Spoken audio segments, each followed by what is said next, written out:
So this week we have seen Prince William criticising homelessness, saying it is a systemic failure and an institutional failure, which is obviously true, like he's right, but it made me think, well, hang on, what does he own? So I looked into it a little bit, and he's got 3 private residences that are not the royal residences, so they're 3 that he owns himself. Then when we look at the Duchy of Cornwall, which I know a little bit about, being a Cornish boy, owns 129,000 acres of land, 600 residential properties that they rent back, and there has been tales of slum landlordism from properties that are owned by the Duchy of Cornwall, 700 farms that they own and rent to tenants, alongside other commercial properties and those sorts of things, and that's just the Duchy of Cornwall. And then we look at, his share in the Crown Estate, which is, technically owned by the King, but, the sovereign grant that they all benefit from is calculated by the Crown Estate, which means they do benefit from it. What we're getting is a man who owns more wealth, more land and more houses than we could only ever dream of collectively owning between us, probably, complaining that homelessness is an institutional failure. And I think just the cheek of billionaires, having more than they could ever spend in 100 lifetimes, pretending to care and help homeless people. He was carrying a chair up to a house and the headline read, "Oh, Prince supports and helps homeless people." Like, no, he doesn't. Like, this man has more properties that he could house homeless people in, if he wanted to, that he could probably pay for generations and still be a millionaire.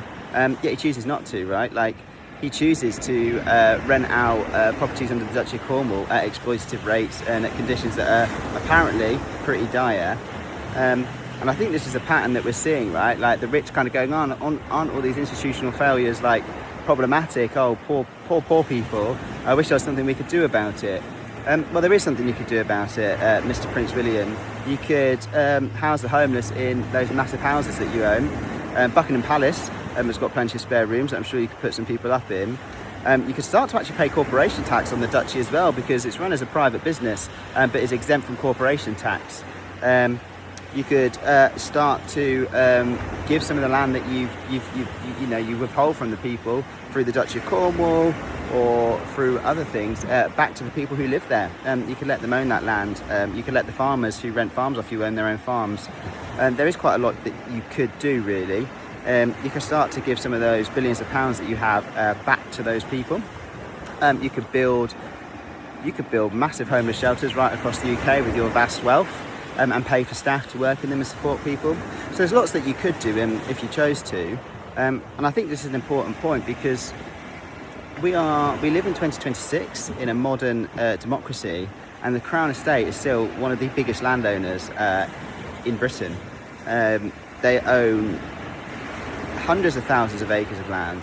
They own thousands of properties. They own commercial buildings. They own urbanised buildings. In London, they own buildings that they rent back to people like Marie Curie, and through to other charities that they pay extortionate rates. They own NHS buildings that they rent back to the NHS at extortionate rates. Like, how are we in 2026 allowing a king who has a solid gold crown encrusted with jewels to claim ownership to the land that is all of ours, and the land that should be sustaining all of us? Like, they shouldn't be renting farmers' land to farmers. Like, farmers should be owning that land collectively and being able to produce goods on it without having to pay the king.